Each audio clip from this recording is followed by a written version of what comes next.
اعوذ باللہ من الشیطان الرجیم بسم اللہ الرحمن الرحیم۔ شروع خدا کا نام لے کر جو بڑا ہی مہربان نہایت رحم کرنے والا ہے۔ السلام علیکم ورحمۃ اللہ وبرکاتہ۔ تمام سامعین کو ہمارے چینل کی طرف سے خوش آمدید۔ مجھے امید ہے کہ آپ سب لوگ خیریت سے ہوں گے۔ ناظرین، آج کا جو وظیفہ اور دعا اور طریقہ جو میں آپ کو بتاؤں گی وہ استخارہ کرنے کے لیے ہے۔ استخارہ آپ کسی بھی مقصد کے لیے کر سکتے ہیں، کسی بھی مقصد کے انجام کو جاننے کے لیے کر سکتے ہیں کہ آپ کو وہ کام شروع کرنا چاہیے یا نہیں کرنا چاہیے۔ تو یہ طریقہ بتانے سے پہلے میری آپ لوگوں سے ایک چھوٹی سی درخواست ہے کہ آپ میری اس ویڈیو کو لائک کریں، اپنے دوستوں کے ساتھ شیئر کریں۔ شیئر آپ لوگوں نے اس نیت کے ساتھ کرنا ہے کہ یہ ویڈیو آپ لوگوں کے لیے صدقہ جاریہ اور اصالِ ثواب کا ذریعہ بنے گی۔ دوستو، اب میں آپ کو بتاتی ہوں کہ آپ نے کیسے یہ وظیفہ شروع کرنا ہے اور کب یہ وظیفہ شروع کرنا ہے۔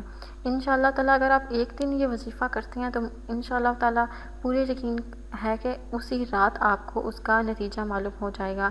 لیکن اگر آپ کو نہیں معلوم ہوتا تو آپ کم سے کم بھی 7 روز تک اس عمل کو جاری رکھیں۔ انشاءاللہ تعالیٰ آپ کو استخارے کا جو نتیجہ ہے، آپ کو اشارہ، وہ آپ کے خواب میں مل جائے گا۔ آپ نے وضو کر کے پاک کپڑے پہننے اور قبلہ کی روح کے اوپر آپ نے کروٹ کر کے لے جانا ہے۔ اس کے بعد کروٹ کر کے لیٹنے کے بعد آپ نے سورہ شمس 7 مرتبہ پڑھنی ہے، سورہ لیل 7 مرتبہ پڑھنی ہے اور سورہ اخلاص 7 مرتبہ پڑھنی ہے۔ اس کے ساتھ آپ اول و آخر 1 مرتبہ درود شریف بھی پڑھ لیں۔ اس کے بعد عاجزی سے آپ نے کہنا ہے، اے میرے اللہ، میرے خواب میں وہ چیز دکھا دے اور اس کام کے سر انجام ہونے کی تدبیر میرے دل میں ڈال دے۔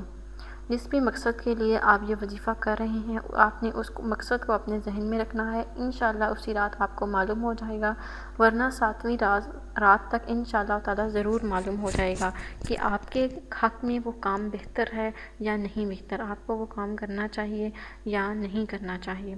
دوستو، اگر آپ کو آج کا وظیفہ پسند آیا ہے تو مجھے کمنٹس میں اس کے بارے میں اظہار ضرور کیجیے گا۔ انشاءاللہ آپ سے پھر ملاقات ہوگی بہت جلد ایک نئے ویڈیو میں، ایک نئی وظیفے کے ساتھ۔ مجھے اجازت دیں۔ اللہ حافظ۔